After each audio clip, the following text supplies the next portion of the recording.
সেই রসুল পাক সাল্লাল্লাহু আলাইহি ওয়াসাল্লামের চরিত্রে পূর্ণ চরিত্রবান বিশ্ববিদ হল উনি। তিনি রসুলের কদম থেকে আল্লাহর ইচ্ছা এক মহান নিয়ামত দিয়ে আখিরি জমানে আসছিলেন। তিনি তার বাড়ি দিচ্ছেন, দিয়ে গেছেন এবং আখিরি ইমাম সাহেবের কথা বলে গেছেন।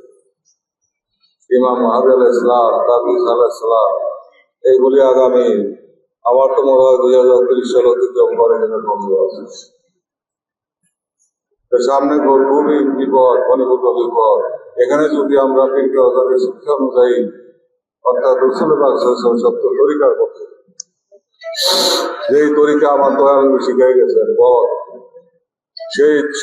সেই তরিকা পথ শিক্ষা দিয়েছেন আমাদের দ্বারা আখিরি জামানায় হাতে কলমে শিক্ষা দিয়েছেন। কিভাবে হুজুরি কালবে নামাজ পড়তে হবে, কিভাবে মুশাহাদা করতে হবে, কিভাবে আল্লাহর জেকের খেয়াল করতে হবে, হর হালে হর নিঃশ্বাসে বারবার নিঃশ্বাস খেয়ালে রাখতে হবে, কিভাবে আল্লাহকে স্মরণ করতে হবে, কিভাবে রসুলকে ভালোবাসতে হবে এবং সেই পথে আপন মুর্শিদকে আমি ভালোবাসতে হবে। আমরা তো রসুল পাক সাল্লাল্লাহু আলাইহি ওয়াসাল্লামকে পাই নাই, আমরা পাইছি তেনার উত্তরাধিকার। তেনার উত্তরাধিকার সর্বশ্রেষ্ঠ উত্তরাধিকার বেলায়েতের যুগে। তেনার কদমে আমরা নিসার থাকতে চাই, তবে এই প্রেম রসুল্লাহ কবুল করবে, তেনার প্রেম বিষয়।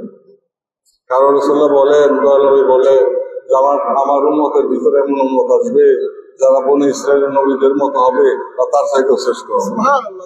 তোমরা আমার কাছে বসে যে নিয়ামত হাসিল করতেছ, আমার উম্মতরা কিয়ামতের আগ মুহূর্ত পর্যন্ত সেই আমার সে নিজের কাছে বসে আছে একটি নিয়ামত।